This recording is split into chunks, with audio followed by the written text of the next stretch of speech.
Around 60 miles southwest of Barcelona is the seaside resort of Salou, and when the tourist season ends, the FIA World Rally Championship comes to town.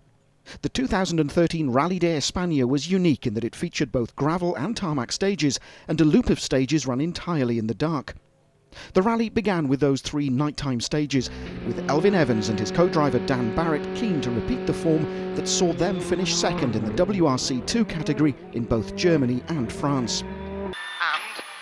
Latish 5 right sharp and 4 left sharp, keeping 40, twist, slight right and 3 left entry over crest, 7 right sharp and 7 left minus opens and care 6 right sharp and open 4 left entry, hairpin right. A misfire on the opening stage cost around 30 seconds, but the problem was soon cured. Day 2 was the rally's longest day, with over 155 kilometres of competition, all but the last stage on the tarmac roads in the hills above Salou. Elfyn and Dan were determined to make up for their frustrating start, and were once again in a strong second place in WRC2.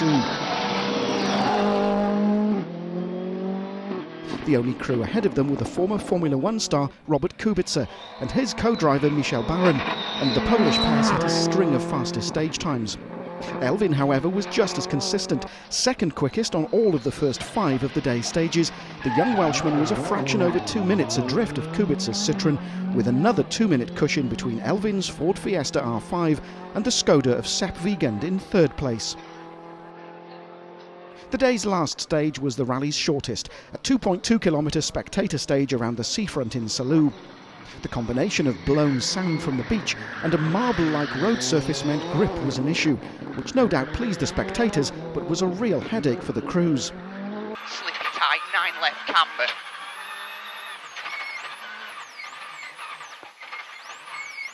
And 4 right. And 4 right and left sharp, steady. Okay, Latish 8 right, no. That collision with a concrete post had damaged the front left-hand wheel so badly that Elfyn and Dan could go no further. Yeah, a very disappointing way to end the day, to be honest. A silly mistake. We just opened the wheel on the hairpin and it just clipped a heavy sort of concrete bollard on the inside and it's ripped the wheel off. Unfortunately, we've not made it back to service. What's the target tomorrow now? Claw back as much time as possible, or are you just going to take it for the experience? It'll be a case of getting experience, checking the notes for any future years. That's the main thing, and still drive at a reasonable pace, but now get it to the finish and just concentrate on being clean. The third and final day saw another 6 stages, now on mainly gravel roads. The car had been repaired and converted into gravel specification, so Elfyn could try and improve on the 4th place in which he now found himself. On stage 10, the day's first, Elfyn was second quickest and beat Kubica for the first time all weekend, but his joy would be short-lived. On the road section after the stage, the Fiesta was forced to stop with suspected clutch failure, leaving Elfyn and Dan to reflect on the positives from Spain. Yeah, for sure. It wasn't the way we wanted to finish, and it would have been nice to have the experience today for sure. But you know, I think we can take positives from the tarmac driving. Okay, we weren't quite on Robert's pace, but I still think the pace was reasonable that we showed, and it'll be a great time looking forward and preparing for GB now.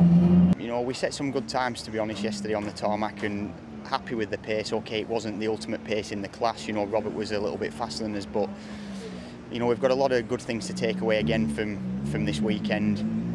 We can move forward from now. We're looking forward to GB. You know, it's both our home rally, and hopefully, you know, the pace will be there to try and, you know, maybe just get the one win we both want before the end of the year. I mean, we're very much looking forward for the home support and the stages very much as well. They're really good stages, and the route looks really exciting. So really looking forward for 3 weeks' time. A rare retirement for the British pair in Spain then, but once again they proved what they and the Fiesta R5 were capable of. The final round of the 2013 FIA World Rally Championship is the Wales Rally of Great Britain in mid-November, and the Welsh forests, local support and typically British autumn weather will surely give Elfyn and Dan their best chance of the season for a WRC2 win.